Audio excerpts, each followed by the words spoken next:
Okay, let's move on now to some of the problems we have here in the United States and that economic report from the Labor Department yesterday. It was a whopper. Inflation now at 9.1% here in the United States. That's the highest it's been since 10 months into Ronald Reagan's first term in office way back in 1981. Think about that. Been a long time since we've had a number like that. And that was, of course, after 4 years of Jimmy Carter. For more, let's welcome in Virginia Congressman and Vice Ranking Member of the House Armed Services Committee, Rob Wittman. Congressman, good morning.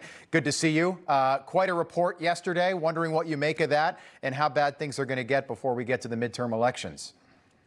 Well, Rob, it's quite a concerning report. If you look at the underlying elements of that report, it's not just the inflation rate, but it's the underlying elements of the economy that look like they're weakening, that look like it could lead us to not just these record inflation rates, but also a looming recession. All those things, I think, are tremendously concerning for businesses, for families. I know as I travel throughout the 1st Congressional District of Virginia, I've heard in many ways from families and businesses, they're concerned about where this economy is going.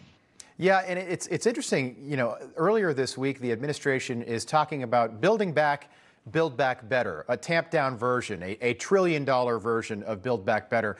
Democratic West Virginia Senator Joe Manchin was asked about this yesterday, and he said, no, I'm a no vote on spending another $1 trillion hours after we get a 9.1% inflation report. He said no matter what spending aspirations some in Congress might have, I think he's referring to the progressive wing of the party, it's clear to anyone who visits a grocery store or a gas station that we cannot add any more fuel to this inflation fire. Who in the Democratic Party thinks that spending another $1 trillion right now is a good idea? I can't imagine who, Rob, would believe that, because we've seen with the trillions of dollars of spending that have taken place prior to this, we know that that has added to and inflamed this inflationary cycle that we find ourselves in. Economists said that at the very beginning. In fact, the Republican side said it, said don't spend this amount of money because it will create this inflation cycle that we find ourselves in. I think Senator Manchin is right. Another effort to both tax and spend is the last thing this economy needs going forward. Yeah, good point. I'm also wondering what you think about the statement from the White House yesterday. I understand Joe Biden's in Israel, but the White House put out a statement yesterday, and they got away from the whole Putin price hike thing that hasn't worked over the last 2 months. But they said that even though these numbers are unacceptably high, they don't reflect the 30-day decrease we've seen in gas prices. So they're trying to do two things here. They're trying to pivot away from the Putin price hike thing, but they're also trying to basically say that what we went through in the month of June didn't happen. They're trying to wipe June off the calendar, pretend like that didn't happen, and pretend like $4.60 a gallon is a good thing. They're always trying to shift blame, and they will not in any way, shape, or form go back to a American energy policy. You know, from the very beginning, they've gone down the road of this anti-American energy policy, canceling the XL pipeline, stopping the development of energy in the United States, and then saying somehow that these energy increases are due to something else, which is shifting blame and not pursuing solutions that can be had right here in the United States. Go back to build the XL pipeline, develop our own energy sources.